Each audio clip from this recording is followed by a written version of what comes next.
Hello friends, welcome back Spain news channel நண்பர்களே.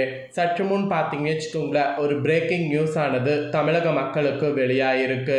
So வெளியான இந்த பிரேக்கிங் நியூஸ் தான் இப்போ சமூக வலைத்தளங்களில் வைரல் ஆகிட்டுருக்கு. வாங்க என்ன நியூஸ் அப்படிங்கிறத இப்போ இந்த வீடியோவில் அதிரடியாக பார்க்கலாம்.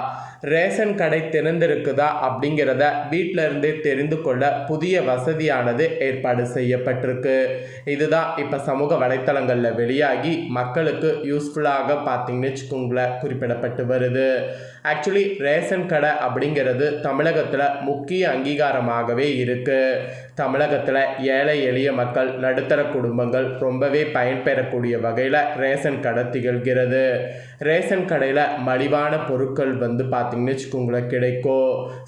மலிவான பொருட்கள் இல்லை, விலை கம்மியாக பார்த்தீங்கன்னு வச்சுக்கோங்களேன் தரமான பொருட்கள் கிடைக்கும். ஸோ இந்த ரேஷன் கடை பார்த்தீங்கன்னு வச்சுக்கோங்களேன் எல்லா இடத்துலையுமே இருக்குது தமிழகத்தில். ஸோ ரேஷன் கடை பார்த்தீங்கன்னு வச்சுக்கோங்களேன் நம்ம பொருள் வாங்குறது அவ்வளவு எளிதான விஷயம் இல்லை. சில நேரம் கடை திறந்திருக்கும், சில நேரம் கடை திறந்திருக்காமல் இருக்கும். இதனால் மக்கள் ரேஷன் கடையில் பொருள் வாங்கிறதுக்கு ரொம்ப அவதிப்பட்டு வந்திருந்திருக்காங்க. ஸோ இதை தடுக்கக்கூடிய விதமாக தமிழகத்தில் இப்போ புதிய அரசியல் வந்திருக்குல்ல, இந்த அரசியலில் ஒரு புதிய திட்டத்தை அறிமுகப்படுத்தியிருக்கிறாங்க. ரேஷன் கடை திறந்திருக்கிறதா அப்படிங்கிறத கடைக்கு போய் பார்க்க வேண்டிய அவசியம் இல்லை, வீட்டில் இருந்தே தெரிந்து கொள்ள போகிற மாதிரி ஒரு புதிய வசதியானது இப்போ ஏற்பாடு செய்யப்பட்டிருக்கு.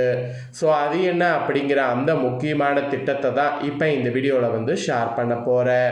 ஸோ ரேஷன் கடையில் பொருள் வாங்குறவங்க வீடியோ பார்த்தீங்கன்னா இந்த வீடியோவில் அதுக்கான விளக்கத்தை கரெக்டாக நான் சொல்கிறத தெரிஞ்சுக்குங்க. சரி வாங்க என்னங்கிறத எப்படி பார்க்கணுங்கிறத இப்போ இந்த வீடியோவில் அதிரடியாக டீட்டெயில்டாக பார்த்தீங்கன்னு வச்சுக்கோங்களேன் பார்க்கலாம். ஆக்சுவலி தமிழகத்தில் ரேஷன் அட்டைதாரர்களுக்கு பயனுள்ள புதிய SMS சேவை அறிமுகப்படுத்தப்பட்டிருப்பது வெளிவந்திருக்கு. இதன் மூலம் வீட்டில் இருந்தபடியே அருகிலுள்ள ரேஷன் கடை திறந்திருக்கிறதா அல்லது மூடப்பட்டிருக்கிறதா என்பதை எளிதாக தெரிந்து கொள்ள முடியும். இதற்காக ரேஷன் அட்டையோடு இணைக்கப்பட்டுள்ள மொபைல் எண்ணிலிருந்து PDS 102 என்று டைப் செய்து 97 73 90 40 50 என்ற எண்ணுக்கு SMS அனுப்ப வேண்டும். அதன் பிறகு சம்பந்தப்பட்ட ரேஷன் கடை தற்போது திறந்துள்ளதா அல்லது மூடப்பட்டுள்ளதா என்பது குறித்த பதில் குறுஞ்செய்தி உடனே பார்த்தீங்கன்னு வச்சுக்கோங்களேன் கிடைக்கும். அதே போல் ரேஷன் கடைகள் தொடர்பான புகார்களை பதிவு செய்யவும் இந்த சேவை பயன்படுத்தலாம். அதற்காக PDS 107 என்று டைப் செய்து அதே 97 73 90 40 50 என்ற எண்ணுக்கு SMS அனுப்பினால் புகார் பதிவு செய்து நடைமுறை பார்த்தீங்கன்னு வச்சுக்கோங்களேன் உடனே எடுக்கப்படும். அதாவது புகார் பதிவு செய்யக்கூடிய நடைமுறை தொடங்கப்பட்டு உடனே ஆக்ஷன் ஆனது எடுக்கப்படும். ஸோ ரேஷன் கடைக்கு தேவையில்லாமல் சென்று ஏமாற்றத்தை விடுவதை தவிர்க்கவோ, பொதுமக்களுடைய நேரத்தை மிச்சப்படுத்தவோ இந்த SMS சேவை இப்போ அறிமுகப்படுத்தப்பட்டிருக்கு. ஸோ இந்த அறிமுகப்படுத்தப்பட்ட இந்த SMS சேவை எந்த அளவுக்கு யூஸ்ஃபுல்லான ஒரு விஷயம் அப்படிங்கிறத கமெண்ட் பண்ணுங்கள். ஏன்னா ரேஷன் கடைக்கு போய் பொருள் வாங்கணும் அப்படிங்கிறது பல பேருக்கு ஒவ்வொரு மாதமும் இருக்கக்கூடிய ஒரு முக்கிய விஷயம். அது கரெக்டான முறையில் நடக்கணும் அப்படிங்கிறது தான் எல்லாருடைய ஆசை. ஸோ அந்த ஆசையை இப்போ பார்த்தீங்கன்னு வச்சுக்கோங்களேன் எந்த பிரச்சனையும் இல்லாமல் நிறைவேற்றக்கூடிய விதமாக SMS மூலம் கடை திறந்திருக்கா திறக்கலையா அப்படின்னு தெரிஞ்சுக்கிட்டு ரேஷன் கடைக்கு போய் பொருட்கள் வாங்கிறது இப்போ அறிமுகப்படுத்தப்பட்டிருக்கு. ஸோ இது எந்த அளவுக்கு யூஸ்ஃபுல்லான விஷயம் அப்படின்னு நீங்கள் நினைக்கிங்கிறத மறக்காமல் கமெண்ட் பண்ணுங்கள். அதே போல் இன்னொரு எச்சரிக்கையான விஷயம் என்னென்னா, ரேஷன் கார்டு உள்ள குடும்ப உறுப்பினர்கள் அனைவரும் இப்போ பார்த்தீங்கன்னு வச்சுக்கோங்களேன் ஒரு முக்கிய விஷயத்தை செய்தாகணும் அப்படிங்கிற மாதிரி அரசின் உத்தரவு அதிரடியாக வந்திருக்கு. ஸோ அது என்ன அப்படிங்கிறதையும் சொல்லிடுறேன், அதையும் தெரிஞ்சுக்குங்க. தமிழ்நாடு முழுவதும் ரேஷன் கடை ஊழியர்கள் பயோமெட்ரிக் பணிகளில் இப்போ தீவிரமாக ஈடுபட்டு வராங்க. அந்த வகையில் கோவையில் கூட வீடு தேடி சென்று பயோமெட்ரிக் கருவியில் கைரேகை பதியக்கூடிய பணியை ரேஷன் கடை பணியாளர்கள் டைரக்டாக தீவிரமாக மேற்கொண்டு வராங்க. இதுதான் இப்போ சமூக வலைத்தளங்களில் ரொம்ப வைரலாகிட்டுருக்கு.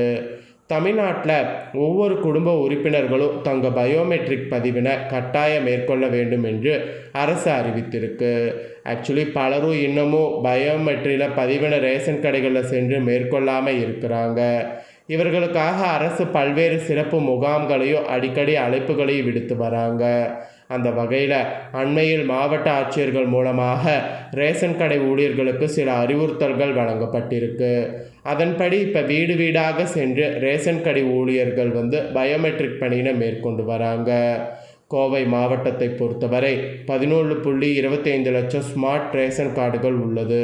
கோவை மாவட்டத்தில் 1523 ரேஷன் கடைகள் இருக்குது. இந்த கடைகளில் பயோமெட்ரிக் வைத்துள்ள குடும்ப உறுப்பினர்கள் அரிசி, கோதுமை, பாமாயில், சர்க்கரை உள்ளிட்ட பொருட்கள் வாங்கி வருவது குறிப்பிடப்படுகிறது. பொது விநியோக திட்டம் சார்பில் ஸ்மார்ட் கார்டில் உள்ள குடும்ப உறுப்பினர்கள் அனைவரின் கைரேகையும் பயோமெட்ரிக் பதிவு செய்யக்கூடிய பணி விறுவிறுப்பாக நடந்து வருது. அந்த வகையில் கோவை மாவட்டத்தில் அனைத்து பகுதிகளிலையும் கடைக்கு வரக்கூடிய ரேஷன் கார்டுகளிடம் கைரேகை அல்லது கருவிழி பதிவு செய்ய வேண்டும் என ஊழியர்கள் அறிவுறுத்தி வர்றாங்க.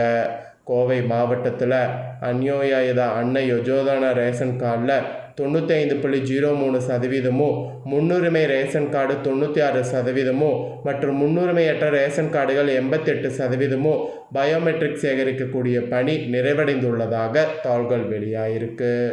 இன்னமும் கோவை மாவட்டத்தில் 3,97,782 ஸ்மார்ட் கார்டுகள் குடும்ப உறுப்பினர்கள் கைரேகை பதிவு செய்யாமல் இருக்கிறாங்க. ஆகவே கோவை மாவட்டம் முழுவதும் அவர்களிடம் கைரேகை பதிவு பெற சம்பந்தப்பட்ட ரேஷன் கடை ஊழியர்கள் வீடு வீடாக சென்று பயோமெட்ரிக் கருவியில் கைரேகை பெற்று வருகின்றாங்க. கடந்த ஒரு வாரத்தில் 60,000 பேரிடம் கைரேகை பதிவு பெறப்பட்டு உள்ளது குறிப்பிடத்தக்கது. இது குறித்து கோவை மாவட்ட ரேஷன் அதிகாரி ஒருவர் கூறும்போது, ரேஷன் கார்டுகளில் பயோமெட்ரிக் பதிவு பெறுவது தீவிரமாக்கப்பட்டிருக்கு.